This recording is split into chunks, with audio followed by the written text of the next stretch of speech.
आदाब दोस्तों, मैं हूं गालिब कमाल और आप मुझे मेरे YouTube चैनल के ज़रिए से देख रहे हैं। तो आज जो टॉपिक जिस पर हम बात करेंगे वो है ज़िंदगी तमाशा नाम की फ़िल्म, जो कि पाकिस्तान में रिलीज़ के लिए 24 जनवरी यानी आज के दिन पेश की जानी थी, मगर ऐसा ना हो सका क्योंकि इस फिल्म के टॉपिक को लेकर और इस फिल्म के कंटेंट को लेकर मौलवियों ने एक वबाल खड़ा कर दिया और मौलवी खादम हुसैन रिजवी जैसे लोग जो हैं वो इस फिल्म पर कड़ी तनकीद करने लगे। तो इस फिल्म में क्या दिखाया गया है कि एक ऐसा शख्स दिखाया गया है जो कि नात ख्वां है और वो नातें पढ़ता है, और इस शख्स की कोई ऐसी वीडियो सामने आ जाती है जिसमें ये डांस कर रहा है या किसी गाने पर नाच रहा है। जब वो वीडियो वायरल होती है, इसके साथ ही इसे नात पढ़वाना बंद कर दिया जाता है और इसकी मोहल्ले में बदनामी हो जाती है। साथ ही लोग इसका सोशल बाइकाट करते हैं, इसकी बीवी बच्ची इससे बुरा समझने लगते हैं। और फिर इसकी कुछ जो कि ट्रेलर से जैसा मालूम होता है, क्योंकि ज़ाहिर बात है अभी फ़िल्म रिलीज़ नहीं हुई, मगर इस फिल्म में यह भी दिखाया जाता है कि इस शख्स की कुछ मौलवी टाइप के लोगों से जो है मुंहमारी भी दिखाई जाती है, जिसमें ऐसा होता है कि ये उनसे ये कहता है, जब वो इसे ताना देते हैं तो ये आगे जवाब में कहता है तो जो मौलवी बच्चों के साथ मस्जिदों में करते हैं उसका क्या होगा, जिस पर इसे गाली दी जाती है। और फिर एक मौलवी इसे धमकी भी देता है कि क्या मैं नारा लगवाऊं तुम्हारे ख़िलाफ़, तो जिससे ये नज़र आता है कि ये इस पर कोई गुस्ताखी का इल्ज़ाम लगाने की कोशिश की जा रही है। बारहा प्रेस में यही बात सामने आ रही है और आगे पीछे जो सुनने से बातें मालूम हो रही हैं वो यही हैं कि इस फिल्म में मौलवियों के जो चाइल्ड रेप्स हैं जो मदरसों में होता है, जिस तरह से मौलवी जो हैं लोगों को ब्लैकमेल करते हैं और किस तरह से जो ये गुस्ताखी के कवानीन हैं इनको ये अपनी ताकत के लिए इस्तेमाल करते हैं, लोगों को ब्लैकमेल करने के लिए, लोगों को तंग करने के लिए, वो सब कुछ दिखाया गया है। यानी मज़हब का वो पहलू, इस्लाम का वो पहलू इधर दिखाया गया है जो कि पाकिस्तान में हम सब बड़े अच्छे तरीके से जानते हैं कि किस तरह मौलवी जो हैं हर तरह से मज़हब को अपनी ताकत के लिए इस्तेमाल करते हैं और इसे अब्यूज़ करते हैं लोगों को ब्लैकमेल करने के लिए। तो अब मौलवी खादम हुसैन रिजवी ने जो बड़ा इसके ऊपर बयान दिया और उसने कहा कि इस फिल्म को बंद करना चाहिए, दिखाई नहीं जानी चाहिए, उसमें वो ये कहता है कि ये उलमा का जो एक इमेज है उसको ख़राब कर रही है फिल्म, और ये गुस्ताखाना फिल्म है और ये नामूस रसालत के ख़िलाफ़ जाती है। तो भाई, क्या मौलवी वाकई मदरसों में बच्चों के रेप नहीं करते? क्या मौलवी अपनी ताकत को अब्यूज़ नहीं करते? क्या आए दिन जब हम कोई रेपिस्ट देखते हैं, कोई चाइल्ड रेपिस्ट देखते हैं, तो क्या वो मौलवी नहीं होता? क्या आए दिन मौलवियों की ऐसी वीडियोस सामने नहीं आती जिनमें वो मुख्तलिफ़ किस्म के बच्चों को या औरतों को जो है अपनी जिनसी हवस का निशाना बनाते नज़र आते हैं? क्या मौलवी खादम हुसैन और उस जैसी दूसरी मुल्लाई तवाइफें जो हैं वो मज़हब को हर एक के सामने मज़हब के नाम पर नाच नाच के लोगों को ब्लैकमेल नहीं करती? क्या इन्होंने मज़हब को एक तमाशा नहीं बना दिया? क्या इन्होंने लोगों की ज़िंदगी को तमाशा नहीं बनाया?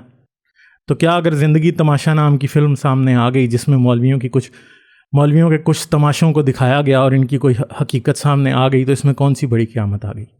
सेंसर बोर्ड ने उस फिल्म को पास कर दिया, मगर अब मौलवियों ने इस इमरान खान की हुकूमत पर इतना प्रेशर डाला कि इन्होंने दोबारा से उसको सेंसर बोर्ड में भेज दिया और फिल्म जो है दोबारा से इस्लामी नज़रियाती काउंसिल वाले इस फिल्म को अप्रूव करेंगे। भाई, क्या इस्लामी नज़रियाती काउंसिल वाले फ़िल्मों को अप्रूव करते हैं? क्या इनका काम है कि ये फ़िल्मों को चेक करें कि उनका जो मवाद है वो काबिल शात या प्रेजेंटेबल है या नहीं है? इमरान खान की हुकूमत, चाहे वो एक अहमदी मुसलमान के फाइनेंशियल एडवाइज़री पैनल में शमूलियत का मामला हो या कोई और मामला हो, ये हर मामले में मौलवियों के सामने घुटने टेकते नज़र आते हैं।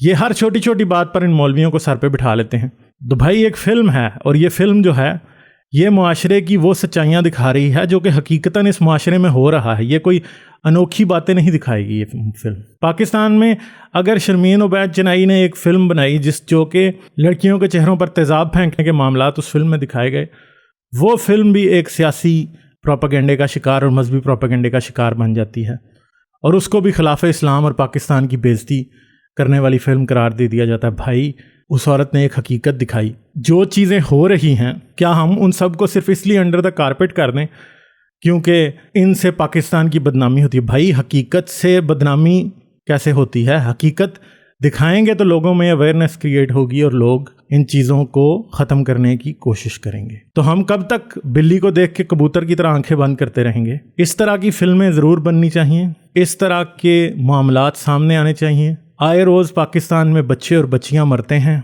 ریپ کرنے کے بعد قتل کر دیے جاتے ہیں، اور بعد میں کوئی مارنے والا حافظ قرآن نکلتا ہے یا کوئی نعت خواں نکلتا ہے۔ عمران جو زینب نام کی بچی کا قاتل تھا جس نے قصور میں اسے ریپ کرنے کے بعد قتل کر دیا، وہ شخص جو ہے وہ بھی ایک نقابت کرنے والا نعت خواں پکا مسلمان تھا۔ اس کی کچھ ویڈیوز بھی آپ انٹرنیٹ پہ دیکھ سکتے ہیں جن میں وہ لبیک یا رسول اللہ کے نعرے لگاتا نظر آتا ہے۔ تو مولوی اصل میں وہ بھیڑیے ہیں جو کہ بھیڑوں کے روپ میں ہمارے معاشرے میں سرایت کر چکے ہیں، یہ انفلٹریٹ کر چکے ہیں ہمارے معاشرے کو، اور یہ ہر ایک انسان کو نوچ کے کھا رہے ہیں، اور ان کا جو کام ہے وہ صرف اور صرف لوگوں کو دھوکہ دینا اور ان کی بوٹیاں نوچنا ہے۔ اور ان کی اصلیت دکھانے والا کوئی بھی مٹیریل، چاہے وہ کوئی فلم ہو یا کوئی ڈرامہ ہو، وہ پاکستان کے ہر شخص کو دیکھنا چاہیے، اور ان چیزوں کی اشاعت ترجیحی بنیادوں پر یہ ہونی چاہیے اور انہیں سب کے سامنے لایا جانا چاہیے۔ تو میں آپ سے آج یہی کہنا چاہتا ہوں کہ اگر آپ پاکستان میں ہیں تو آپ ضرور اس فلم کے لیے آواز اٹھائیں، اور میں امید کرتا ہوں کہ ضرور اس پر سے پابندی اٹھ جائے گی، اور جب یہ فلم تھیٹر میں لگے تو ضرور جائیں اور اس کو دیکھیں، اور دوسروں کو بھی کہیں کہ ایسی فلمیں ضرور دیکھیں۔ آداب۔